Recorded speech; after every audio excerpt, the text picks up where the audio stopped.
कसूर में मवेशी चोर गैंग ने 2 अरकान गिरफ्तार करके मुलजमान से 60 लाख रुपए मालियत के मवेशी बरामद कर लिए।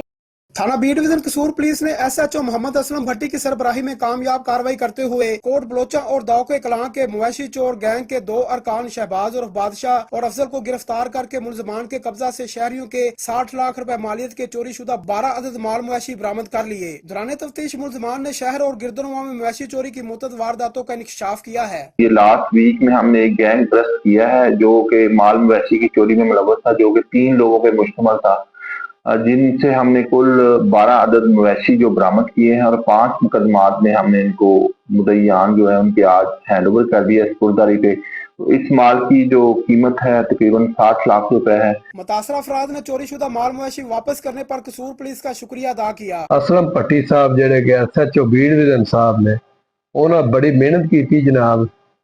उन्हें एक गैंग ट्रेस किया जिन्हें को मेरी मझ होर भी मुख्तलिफ जानवर लोगों ने उन्होंने बरामद करवाए ने। साडो साडे डंगर वापस किए गए ने जनाब।